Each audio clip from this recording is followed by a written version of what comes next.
Um, We're turning to another statute, also a product of the New Deal, the Fair Labor Standards Act of 1938. I've been a practitioner throughout my academic career, and I had the advantage of knowing what the FLSA stood for, which of course was not known among employment lawyers for many, many years. The reason I knew this is because my classmate at Cornell ILR was a fellow named John DeLaverson, who was a Telluride Fellow. He was a Francis Perkins Fellow at Telluride House. Telluride House was a house really for athletics, people that were star athletes. And he was this, scrawny Italian kid from Newcastle, Pennsylvania. And I asked him, who is Francis Perkins? And he didn't know who Francis Perkins was. So he went to Alice Cook, who was a great professor at Cornell ILR. And she knew who Francis Perkins was because Francis Perkins ended her years at Cornell ILR. She was sort of persona non grata in the Truman administration because she refused to extradite Harry Bridges. Things happened during the Truman administration. We went to Professor Cook and we said, Professor Cook, who is Francis Perkins? And she looked at us in complete disbelief that she could have these two idiots in front of her. And she said, FLSA. And from that day on, which was 1971, we knew what the FLSA stood for. The FLSA, of course, has become a big area for litigation, and it's malpractice if an employment lawyer doesn't know about the Fair Labor Standards Act. And we've got someone who's doing some very interesting work at the Department of Labor, and Fred Braid will introduce him. So not only is there change in the year at the NLRB, but there is also change at the Department of Labor. And we're fortunate to have with us today Brian Jarrett, who is the acting administrator and deputy administrator in the Wage and Hour Division at the Department of Labor. His prior experience, as you'll see in his bio, and this is all I'll say, is he did practice at both Jones Day and Morgan Lewis, and he also clerked on the 8th Circuit. We're going to hear there are a lot of new things going on, and we're looking forward to hearing from you, Brian, about them. Thank you.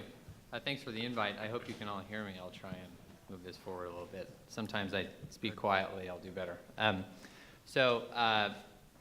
I must say it's good to be back in a law school setting. It's been, to be honest, I don't think I've been in one since I left my own law school.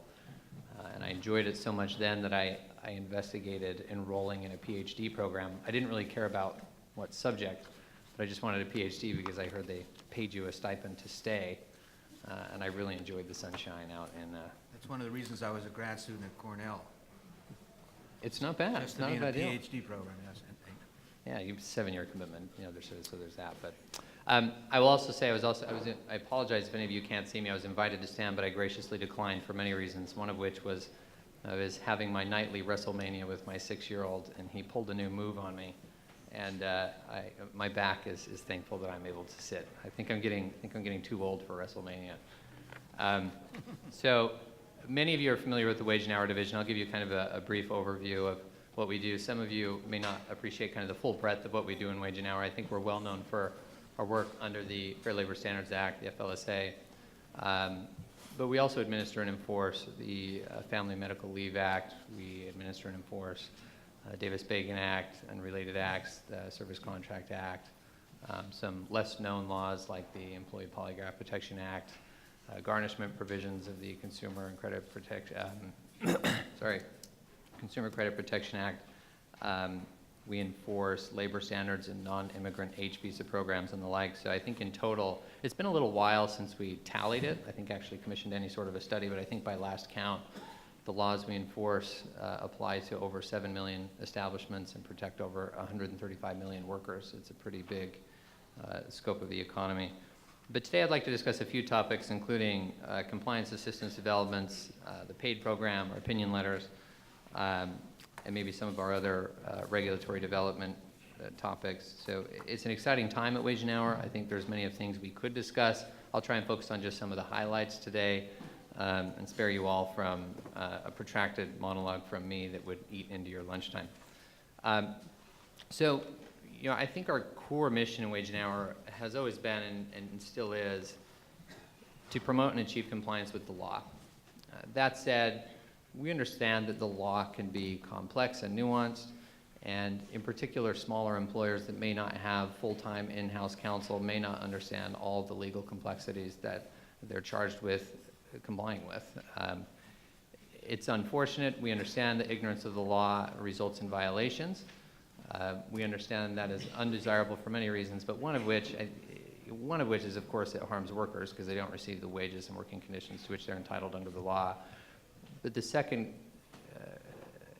harm it also causes is that it makes employers operate on an unlevel playing field. So employers who operate in violation of the law can operate at a significant competitive advantage relative to those who are actually complying with the law.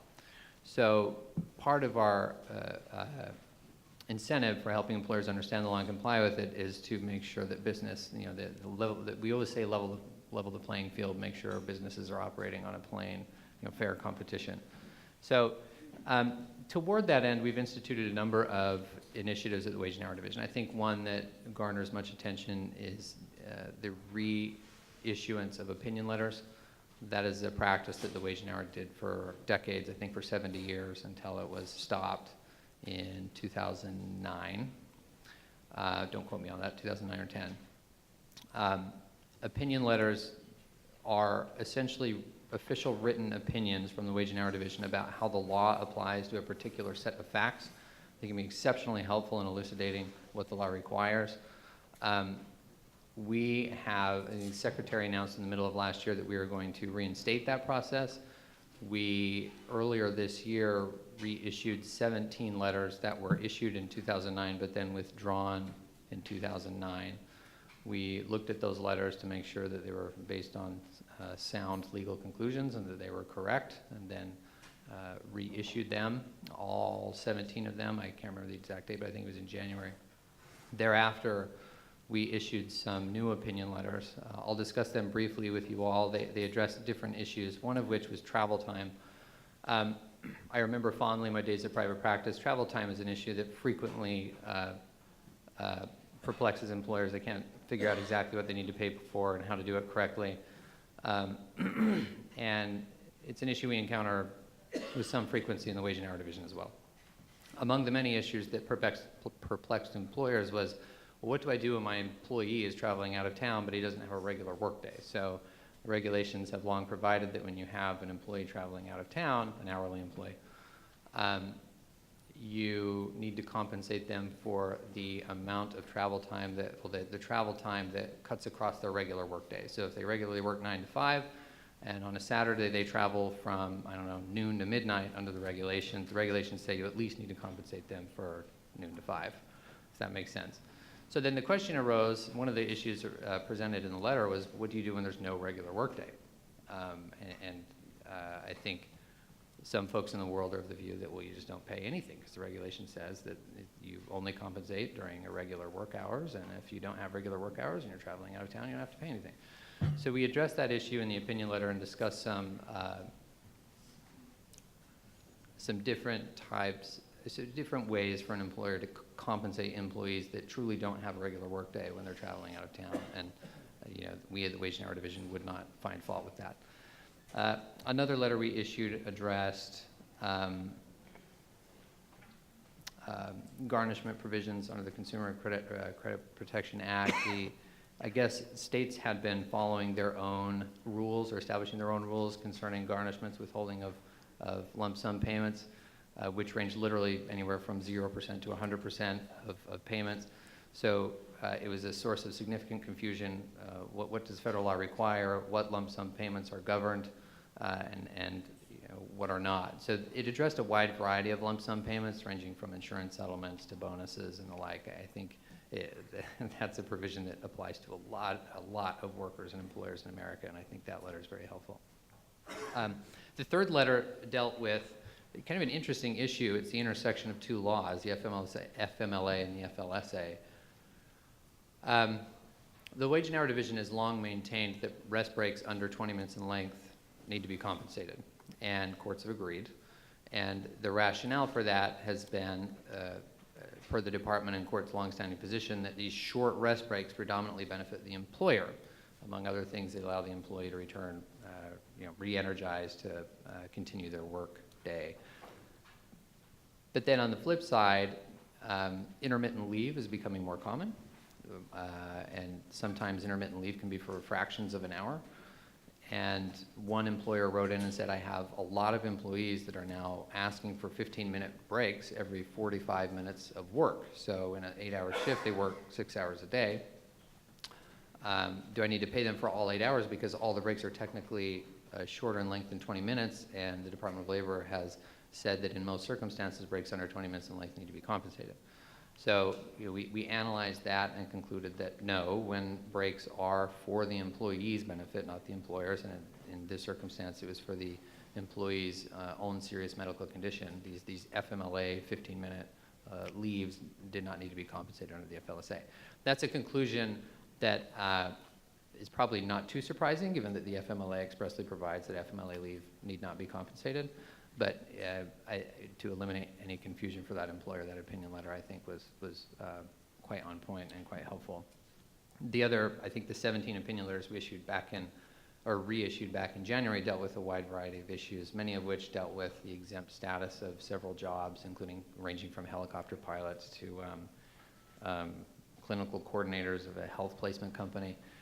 But aside from exemption, they also addressed issues ranging from what bonuses, or whether a bonus should be included in the regular rate of pay, volunteer status under the FLSA, and the like. These letters, we get a lot of requests. We review them as they come in.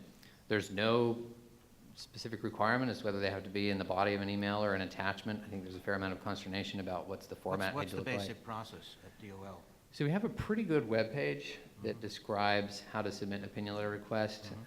The requirements are fairly minimal. You can't be litigating the issue you want to ask about. You can't be a party in litigation concerning the issue. And you or your representative, whether a lawyer or HR person or the like, can submit. Or if you're an employee, you can also submit a request. Anybody can submit a request. And typically, when I see them, they're sent via email. So I assume there's a mechanism that, I assume they're sent by email. Is there an internal process that you follow? There is. We review every letter that comes in. Those that we decline, we issue a declination letter fairly promptly thereafter, typically, that says, we're not going to respond to this letter, otherwise. Do you consult with other groups, outside groups? That's a good question. We sometimes will follow up with the requester if there's some additional factual information that was lacking that we need.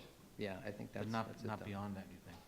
Not that I recall. And what's the effect of the opinion letter? I assume it certainly tells the public when a DOL is likely to bring an enforcement action, but does it also preclude a private action? It doesn't, but it provides a good faith defense under the Good FLSA. faith defense, okay. If the facts presented in the letter are actually Are accurate. reality, right? So I think there have been instances where courts didn't agree.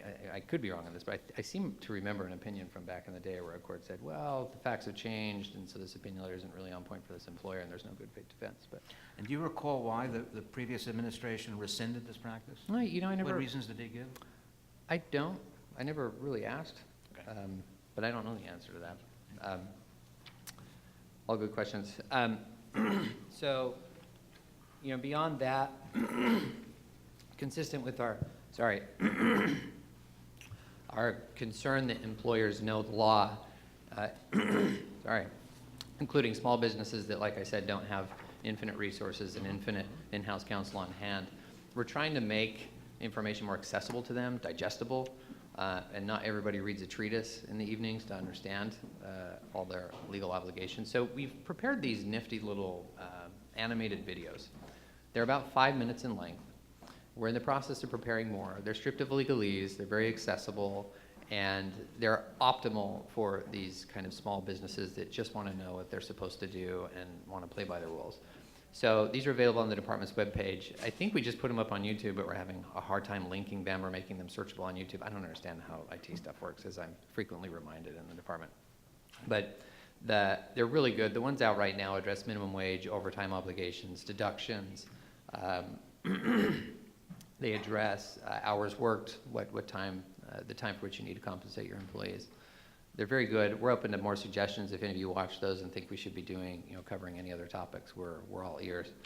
And beyond that, on the website, I'll just emphasize the vast majority of questions I get are questions that are already answered on our webpage, and perhaps it's because maybe we have too much information on the webpage. I don't know, but we have hundreds or thousands of publications in a wide variety of languages addressing essentially every topic that we encounter in the Wage and Hour Division under the various laws we enforce. We have fact sheets, we have opinion letters, we have guidance documents, we have Q&As, we have webinars, we have sundry types of information. It's pretty much, the sky's the limit. Your endless imagination and possibilities for you there. Our webpage was visited over 35 million times last year. Many of those were me. Ginning up the numbers, that's good. Yeah, I'm just trying to make our stats look good.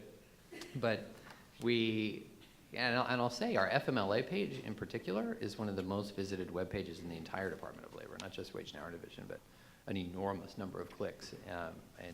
On opinion letters, would it make sense to put them out for comment, or do you think that would just encumber the whole process? There's a way to do that without revealing the name or identity of the requester. You'd get some feedback. So we obviously do notice and comment for regs. I know you do, I know. Never done it for opinion letters.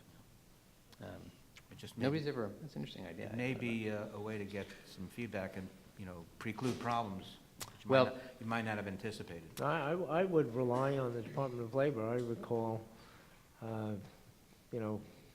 back in the early days of practicing, wage and hour opinion letters were something to look for, and Right, to right. really use. Why they were suspended is beyond me. We don't know. But it's a good idea to put them back. Well, good. Well, I'll say we want to answer, close the loop on your question.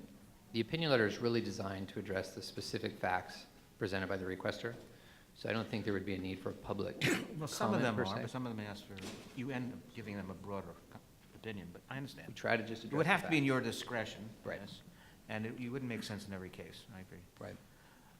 You want to turn Yeah. to the leave, what do you call it, the EARN program? Yeah, well, That's what you call it. I'll get there.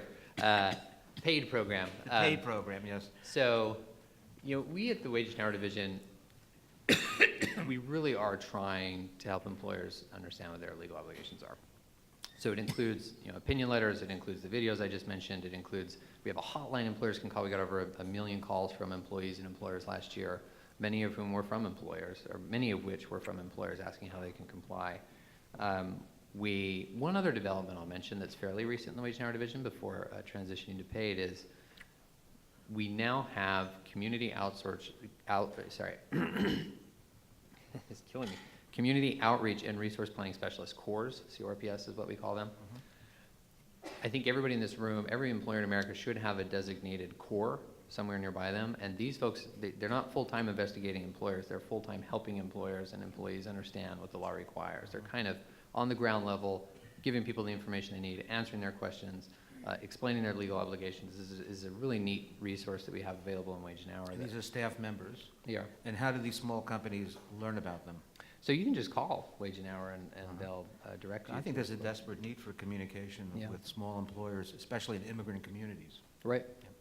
Yeah, we tried it. We have, so in addition to anybody being able to call in and speak with one of these COREs if they'd like, we did over 1,300 outreach events throughout the country, seminars, symposiums, panel discussions, and we're really trying to get to Right. everywhere we can and great. educate people as much as we can. That's great. But that said, we do focus on compliance assistance and we try to help people understand what the law is, but I want to be clear, we also believe firmly in the rule of law and we enforce it when a violation happens. And we care deeply about the rule of law and we take our responsibility seriously. Last year, we have over 1,600 employees in Wage and Hour right now. We have over 200 offices nationwide. I think last year alone, we recovered more than $270 million in back wages for workers. We at times assess liquidated damages, which are extra payments that go directly to the workers. We also assess civil monetary penalties, which are fines for willful or repeat violations.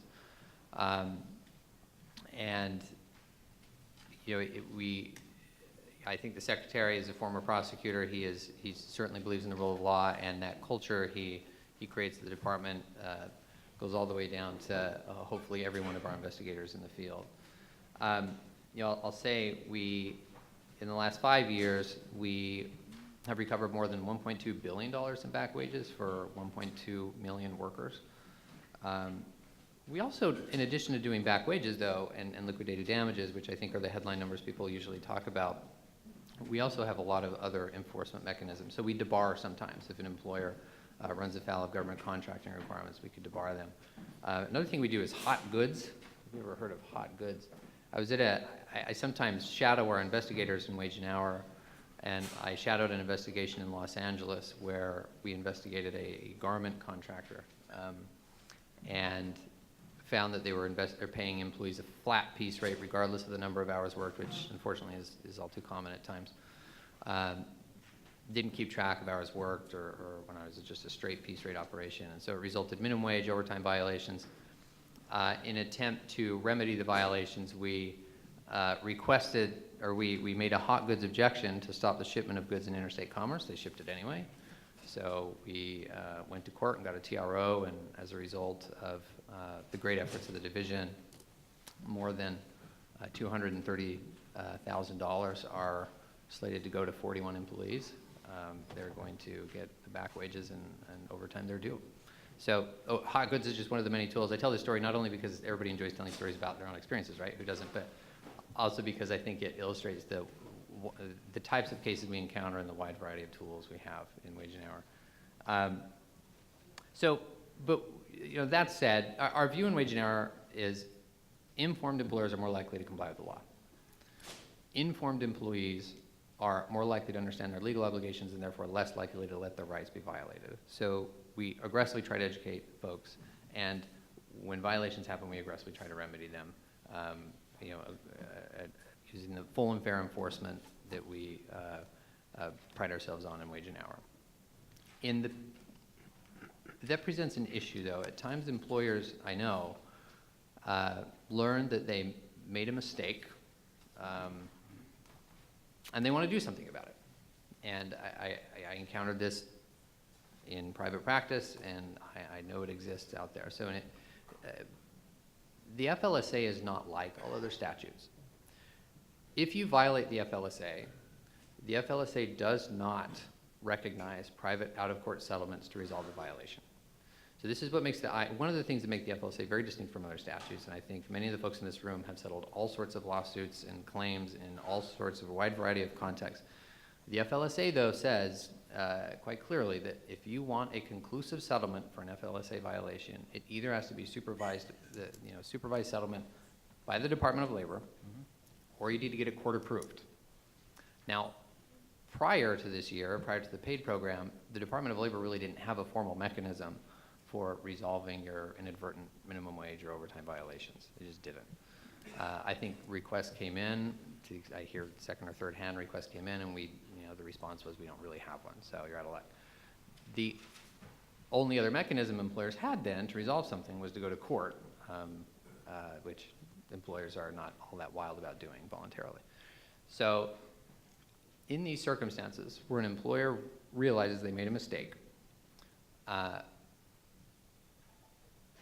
not wanting to sue themselves and not having a mechanism for settlement here available at the Department of Labor, all too often perhaps they would just not pay the money. So this is a terrible outcome because the employees don't get the money they need and of course want. The employer can't resolve a violation that it would love to resolve to eliminate exposure and to just do the right thing and pay the employees what they're owed. And then the community loses, the taxpayers lose too, because you lose payroll taxes and the like. It's just everybody loses from that kind of a scenario. So hence the introduction of PAID. PAID has many purposes. It's Payroll Audit Independent Termination Program, PAID, PAID. Has many purposes, one of which is to ensure employees get all the wages they're owed faster. It's to improve compliance with the FLSA. And it's to resolve these inadvertent violations quickly and efficiently. That's the purpose of the program. In broad strokes, I'll just outline the process. Many of you may know it, many of you may not. So an employer reviews our compliance assistance materials, which includes those nifty videos I referenced to you a few minutes ago, those 5-minute videos, and then some fact sheets and some pages that kind of educate them on what the law requires.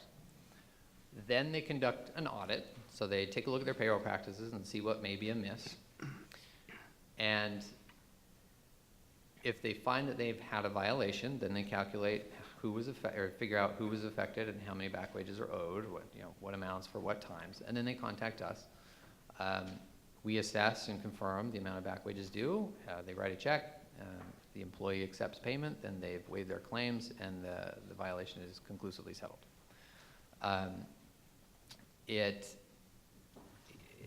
There are many reasons for the compliance assistance. Some questions we get are, why do you require somebody to do so much compliance assistance? Why do I get to do an audit and look at all my payroll practices? Well, there are many reasons. One of which is not all employers truly understand all their obligations under the law, and so it's good before they do an audit to have them know what to look for. The second thing is it helps ensure compliance going forward. Again, employers who understand their legal obligations are more likely to comply. That's a foundational philosophy that we believe in Wage and Hour. So when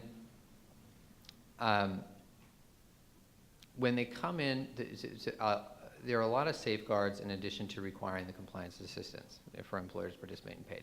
This is a program foundationally that's designed for good faith employers who want to correct an inadvertent mistake. So one of the protections we have in paid to make sure employees' rights are protected and that it operates the way it was planned to do was that we only issue limited releases. So if an employer, I'll just use an example, regular rate, if an employer discovers they had a regular rate violation, which is not impossible, I'll say regular rate, at some regular rate issues you can have 10 experts around a table, right, and you won't find consensus on what the law requires. So mistakes are not shocking. So if an employer has a regular rate violation, and they come in and they tell us how many employees are affected, and they write checks, the employees cash them, and then that claim is settled for the employees who accepted settlement. They then will not get a release for other claims under the FLSA because there could be a lot of other claims that are lingering around that they may not know about. And we don't want a scenario where a year later after getting a comprehensive release, somebody says, but I was never paid for donning and doffing, I was never paid for this rest break time, and then the employer says, oh, but I got a release from the Department of Labor, so you're out of luck. So it's a limited release, limited to the violations for which the employer is actually paying. It also precludes employers from coming into the program once they're already being investigated for or being sued for the compensation practices at issue.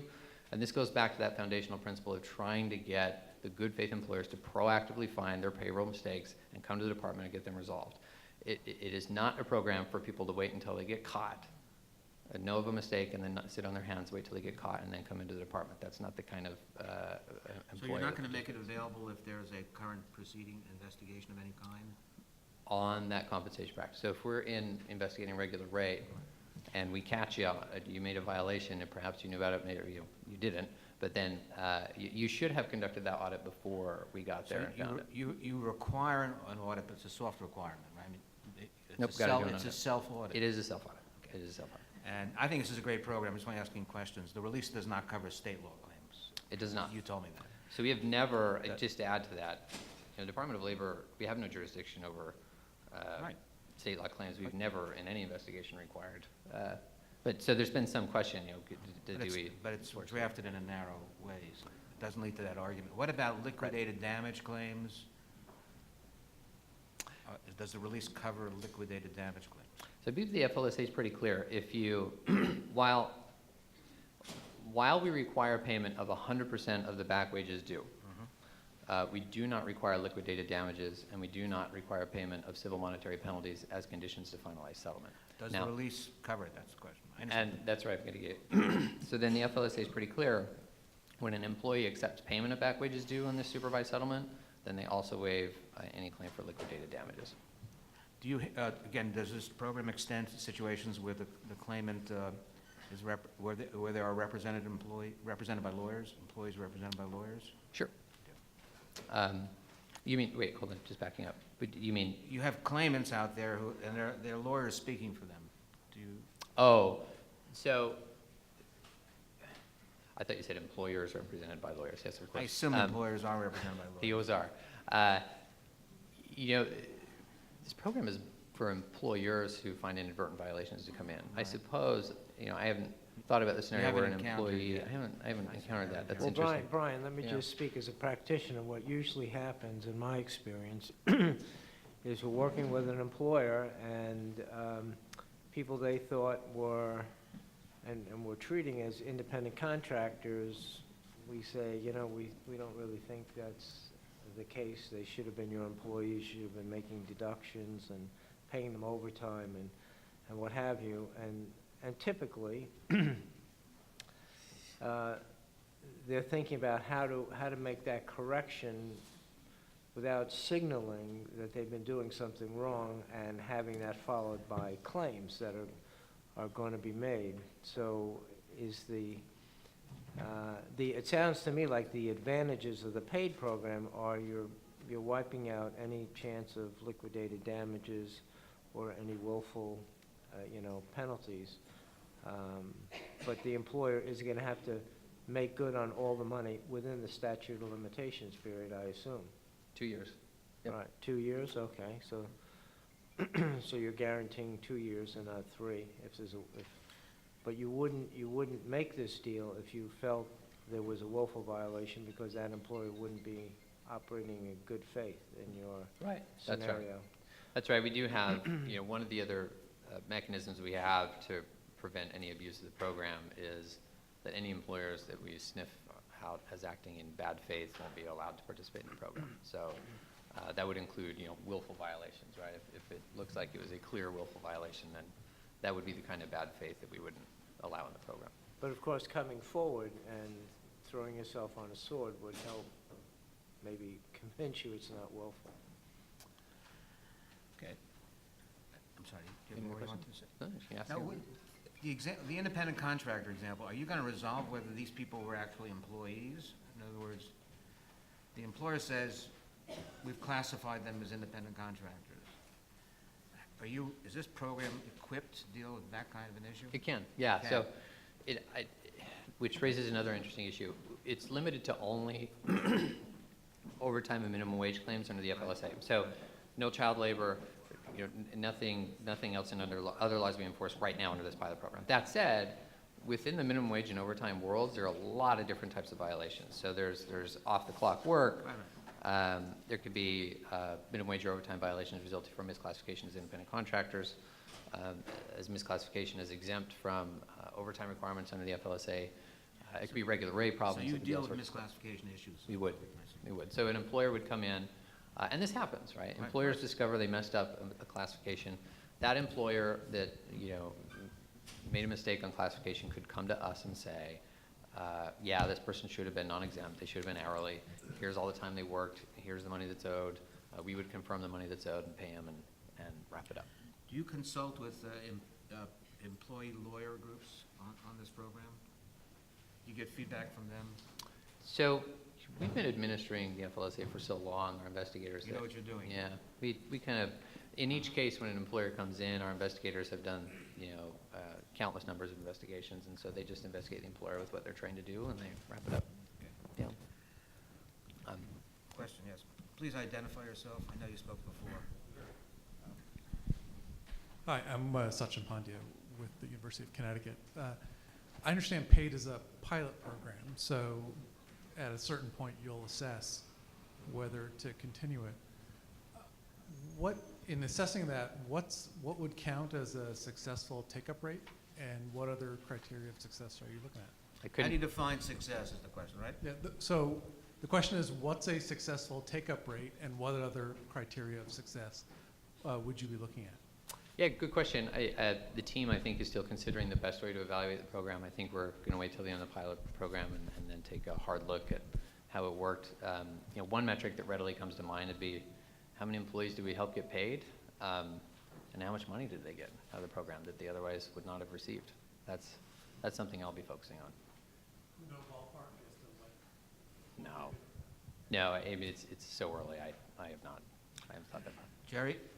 Sam, I had two questions. One is a procedural one and one is a substantive one. On the procedural one, has there been given any thought, has any thought been given to the notion of requiring employers, let's say on an annual basis, to gather employees together and inform employees directly of certain obligations in the statute? And that is, going beyond the poster. The poster seems not to have any significant power. Inform them of employer obligations? Is that- Yes. Okay. Yes, Supplement the poster. exactly. So employers are free to do that. I don't think the law currently requires them No, to have I a know it meeting. doesn't require them. Congress could always pass that law, but right now, it's just in the poster. So the poster, I'm not familiar with it. The poster is a requirement of the statute? Yep. I see. So that would have to require. Now, my second question, which is the substantive question, what are the factors that you considered in deciding that the break in that opinion letter was to the advantage of the employer? And I'm particularly interested in Sam's comment about soliciting public comment, because in the normal course of events, breaks, at least in the collective bargaining context, are something that employers generally resist and unions generally request. So to come to the conclusion that it's for the benefit of the employer calls into question what are the factors that you considered to determine that it was in the employer's interest. So in this letter, we found that it was in the employee's own interest, not the employer's, which made it a little different from the ordinary rest break, shorter than 20 minutes. And I think this was a fairly clear-cut example in that it was the employee submitting a letter from the doctor saying due to the employee's own serious medical condition, they need FMLA leave for 15-minute increments every 45 minutes of work. The employer didn't, allow all employees to take a 15-minute break every 45 minutes of work. It was kind of just accommodating what the doctor needed. So in that scenario, it seemed pretty clear that it was a benefit for the employee. Yeah. And, we have time for one or two more questions or comments. Do you have any, I Fred? think we have. I'm sorry. Aaron, please wait for the mic. I'm sorry. Aaron Allegra of NYU Law School. Picking up on Professor Estrecher's point about, even if you participate in the paid program, it doesn't get rid of the state claims. Just thinking, from when I was a practitioner, immediately I'd be concerned that, if you admit some amount of liability, sure, you're wiping out, and you get the employees to agree, it might get rid of the federal liquidated damages. But right, if let's say you were in New York, assuming that that behavior had been going on for a long time, in New York you can go back 6 years. 6 years in New York. You would still have state liquidated damages. I'd be very concerned, I guess, as an employer to enter into any sort of arrangement that suggests that we had been doing something that was not appropriate and therefore alerting people, and maybe to even be interpreted as an admission of some sort of wrongdoing or liability. So I'm curious about how is the wording phrased? Is it sort of we're paying, but we don't admit any liability, we don't admit any wrongdoing? And the second, have you seen any cooperation from state agencies that say they're considering doing something similar? Because it seems hard to just do one if you're not going to get any relief on the state's claims. Yeah, so great. I guess it leads to the direct question, would you put a non-admissions clause in the settlement agreement?